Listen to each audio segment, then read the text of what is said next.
Pode começar. Então, tá bom. Boa tarde a todos e todas. Primeiramente, agradeço a presença presencial dos participantes e também virtual de quem está assistindo pelo YouTube. Essa nossa fala, nossa roda de conversa, basicamente vai ser uma apresentação que também vai ficar gravada aqui pelo YouTube e disponibilizada posteriormente para vocês, caso queiram consultar. Mas a reunião ela está direcionada, né, para o ENAD, que é o Exame Nacional de Desempenho de Estudantes, e o título envolve o que é, por que importa e o que está em discussão na nossa unidade e na universidade. Basicamente, a gente tem que lembrar que a avaliação de educação superior é regida pela Lei dos Sinais, Sistema Nacional de Avaliação do Ensino, regida aqui pela Lei 10.861 de 2004, que estabelece os princípios e processos referentes à avaliação de educação superior. E quem faz essa avaliação é um instituto chamado INEP, que, entre outras avaliações e indicadores de qualidade, também produz e processa todo o ENAD. O ENAD nada mais é do que o Exame Nacional de Desempenho dos Estudantes, e essa aplicação é feita pelo Instituto Nacional de Estudos e Pesquisas Educacionais, Anísio Teixeira, o INEP, que é um órgão do MEC, Ministério da Educação.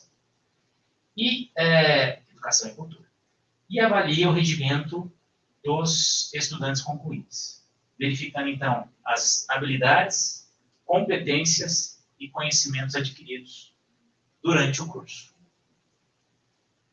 Para a gente deixar mais ou menos claro o que é o ENAD, eu trouxe aqui uma composição de como são os indicadores, mas a gente pode observar que todas as universidades elas possuem um índice geral de cursos, que é chamado de IGC, e esse IGC ele é calculado com dados da graduação e dados da pós-graduação.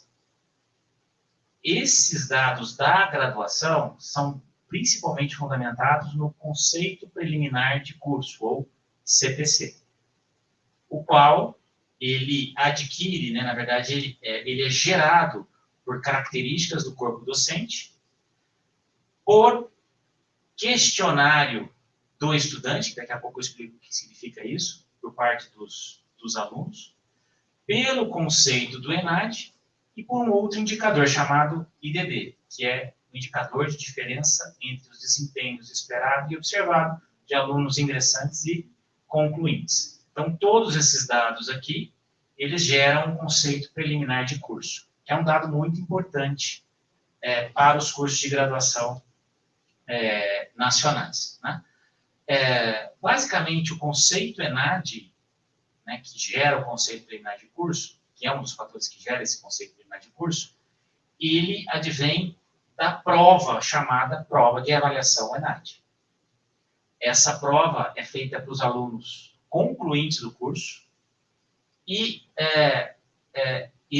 essas notas elas são confrontadas basicamente com o desempenho dos estudantes ingressantes daquele curso, né? É uma prova exclusivamente para os concluintes e não para os ingressantes, mas os ingressantes, eles são, o desempenho deles é mensurado pelo ENEM, na verdade, pelo Exame Nacional de Ensino Médio, né? Então, todos esses fatores, eles acabam sendo importantes aqui para que a gente tenha um conceito preliminar e o IGC adequados para aquela instituição, para aquela universidade, né? Lembrando que quando eu falo conceito preliminar de curso, é o conceito preliminar do curso em questão que está sendo avaliado, aqui na nossa unidade do curso de farmácia. E quando eu falo conceito ENAD, a gente tem que lembrar que existe um exame, uma prova, que é aplicada para os concluintes daquele curso. A USP, ela praticamente não participa do ENAD ainda. Ela não tem conceito preliminar dos cursos dela e ela não tem IGC, muito menos o próprio conceito ENAD. É exatamente por isso que a gente está aqui. A gente quer, de alguma forma, mostrar para vocês a importância de participar do ENAD, mas também a gente quer ouvir de vocês a opinião acerca disso, né? Acerca dessa participação dos cursos da universidade. Eu fiz um outro slide aqui mostrando uma porcentagem de cada um dos pontos que foram levantados lá, dos aspectos que geram um conceito preliminar, como é o caso do questionário do estudante, como é o caso do corpo docente, do índice de diferença de desempenho e também do conceito ENAD. Eu não vou entrar em muitos detalhes aqui, depois a gente pode, em um outro momento, conversar melhor sobre essas porcentagens. Mas, basicamente, a gente tem aqui 20% do conceito ENAD para calcular o CPC, 35% do IDD, que é aquela diferença do desempenho dos concluintes e dos ingressantes, 30% do corpo docente aqui da nossa unidade e 15% relacionado ao questionário do estudante. Isso tudo gera o conceito preliminar, que também vai ajudar a gerar o conceito, aqui, perdão, tem um erro, então, é o IGC, que é o Índice Geral dos Cursos, tá? Muito bem. Então, por que o ENAD é importante? Porque ele avalia a qualidade dos cursos superiores. E ele impacta, como eu disse anteriormente, o conceito preliminar de curso, por exemplo, do curso de farmácia, mas também o Índice Geral de Cursos da universidade. E ele pode influenciar a reputação da instituição e também do seu diploma, né? E hoje, um dos pontos mais importantes aqui, por que se fazer o ENAD, é porque aquelas instituições que têm ENAD, né, ou que têm a nota do ENAD, ou uma nota relacionada ao CPC, estão sendo valorizadas quando a gente pensa em concursos públicos, processos seletivos e também processos de residência profissional, multiprofissional ou profissional. Então, essas entidades elas já estão levando em consideração o conceito ENAD como um critério para ranqueamento aí dos profissionais. E por que é importante também? Aqui eu estou colocando para vocês uma tabelinha que veio do ENAD 2023, que na realidade foi divulgada agora em 2025, em que eu tenho a Unesp, a Unicamp e a Unifesp, que são as universidades públicas aqui do estado de São Paulo, em que aqui aparece o CPC, né, para a Unesp, Unicamp e Unifesp, aqui conceito 4, e no caso do conceito ENAD, a gente vê que a Unesp, Unicamp e Unifesp estão com conceitos 5, 5 e 4, respectivamente. Então, mais do que uma competição, a gente também tem que avaliar como a USP ela se insere nessa comparação, né? A gente não pode viver como uma ilha, né? Sendo que a gente não tem mecanismos, até mesmo, para tentar fazer melhorias internas nos cursos. Então, esses conceitos, e até mesmo o CPC, eles são importantes para essa retroalimentação dos cursos de graduação. E quem que participa do ENAD? Então, quem participa são os alunos concluintes, com 80% ou mais do curso concluído, até a data de referência do INEP, que normalmente é agosto daquele ano, né?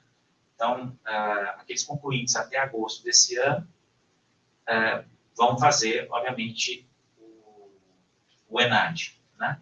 O curso de farmácia, por uma questão de logística do INEP, e todos os cursos são avaliados a cada 3 anos. O curso de farmácia só vai ser avaliado em 2027. Esse ano são outras áreas que estão sendo avaliadas. Em 2026, nós temos outras áreas. Farmácia, especificamente, é só 2027. Então, é muito importante que o que a gente espera é que, caso a Universidade de São Paulo entre no ENAD, o curso de farmácia, especificamente, a turma de 2023, ou alguns que estão concluindo, né, que entraram antes, que concluirão em 2027, serão aqueles que farão a prova do ENAD, né? Então, e, claro, depois de 3 anos, a gente tem outras turmas que farão, né, novas provas. Na realidade, no histórico escolar do aluno, né, se ele, obviamente, não participar do ENAD, aparece lá como irregular, com o INEP. Se ele fizer o ENAD, no histórico aparece como regular em relação ao ENAD perante o INEP. E existe aqui uma participação que é obrigatória para você conseguir colar o grau e ter o diploma. Se por um acaso você não tiver uma justificativa por não ter participado, e esse é o ponto nevrálgico, você precisa ter uma justificativa para não participar, porque é obrigatório. E se essa justificativa não for aceita, você tem que aguardar um certo período para conseguir o diploma novamente, né? Se ela for aceita, você já consegue reverter essa situação. Mas é uma participação obrigatória. E como o PNAD funciona, a gente tem que lembrar que existe um questionário do estudante, mais uma prova presencial. Na realidade, essas duas avaliações, elas são de conhecimento e de percepção do aluno sobre o curso e sobre a sua unidade, a sua instituição. E o resultado, ele é individual, na verdade, você sabe a sua nota, mas ele é sigiloso, ninguém mais sabe. Você é o único que vai saber sobre a sua nota. Aquela nota ela é utilizada para a geração daqueles conceitos que eu falei para vocês anteriormente. E lembrando que o curso que é avaliado, né? Mas vocês têm uma responsabilidade em relação ao curso, né? Se vocês não tiverem uma avaliação bem feita, o seu curso também vai ter uma avaliação ruim. E vocês não querem isso, pelo menos perante a sociedade, né? A gente quer que nós tenhamos cursos de excelência, principalmente o curso de farmácia. O questionário do estudante, ele é disponibilizado pelo sistema ENAD-INEP, algumas semanas antes da prova. É obrigatória desse questionário para poder participar na prova. E, na realidade, esse questionário ele coleta algumas informações, como perfil socioeconômico, condições de acesso e permanência, esse é um ponto muito importante, e percepção sobre o curso e a instituição. E não preencher gera aquela situação de irregularidade que eu falei para vocês, e todo o ônus causado pela não participação do ENAD. Depois a gente pode mostrar alguns detalhes sobre esse questionário. Mas a prova, então, ela é formada por duas partes. Uma delas é de formação geral, com 10 questões, uma sendo discursiva e as outras 9 objetivos. E a parte 2 com componentes específicos. Especificamente da área de farmácia, com 30 questões. Uma discursiva e as outras 29 objetivos. As áreas hoje, né? O próximo ENAD pode ser que isso mude, mas as áreas hoje avaliadas são essas daqui. Atenção em assistência farmacêutica, farmacotécnica, farmacologia e toxicologia, química farmacêutica, análises clínicas, legislação e ética farmacêutica. São as principais áreas que caem hoje dentro do ENAD. Existe um estudo para ampliar o número de áreas, tendo em vista que nosso curso também é multidisciplinar, né? Muito bem. Então, só lembrando que, como é avaliado, né, o desempenho individual, ele compõe a nota do curso, os alunos não recebem essa nota dessa prova, mas eles são classificados numa faixa de desempenho, que varia, na verdade, de 0 a 100 em termos de porcentagem, mas isso é transformado para a instituição, para ela entender que o seu conceito vai de 1 a 5. Né? Obviamente, 1 é conceito ruim, e 5 é o conceito máximo. Né? Fato é que, se nós não tivermos conceitos de 3, 4 ou 5, a gente pode ter algum problema relacionado à renovação do reconhecimento dos diplomas. Se o diploma não é reconhecido, você não pode atuar. Tá? Você precisa ter esse reconhecimento. Como eu disse, se o estudante não fizer o ENAD, ele fica irregular junto ao INEP, não pode colar grau e nem solicitar diploma. E não há segunda chamada. Isso, claro, prejudica a imagem do curso e também na própria instituição e a sua imagem futura perante a sociedade. E, na realidade, esse momento era para ser breve, né, para essa conversa ser breve, quer dizer, essa apresentação ser breve, agora que a gente deveria ter um questionamento, né, acerca da opinião de vocês, se a gente está disposto, então, a participar do ENAD, e caso estejam dispostos, a gente deveria, na medida possível, dar alguns encaminhamentos. A gente está com um público relativamente pequeno aqui. Hoje, eu não sei como é que está lá no YouTube, se tem algum questionamento. Nós temos 7. Você é um deles, a Dani é outro, então, na verdade, nós devemos ter uns 3. 2, que seja. Mas... Perdeu mais um? Já saiu correndo de vergonha. Mas não tem problema. Então, eu pergunto para vocês, se vocês, né, nesse momento aí de reflexão sobre o ENAD, vocês trouxeram alguns questionamentos da representação discente ou não, se não teve nenhum tipo de manifestação. Não. No YouTube, alguém? Não tem nada. Isso assim, na verdade, o silêncio é muito problemático, porque na realidade a gente vai tomar decisões, e na verdade são decisões que vão afetar diretamente os estudantes. Né? Quem não realizou o Enem vai poder participar? Sim, na verdade, o ENAD, ele não é vinculado diretamente ao Enem.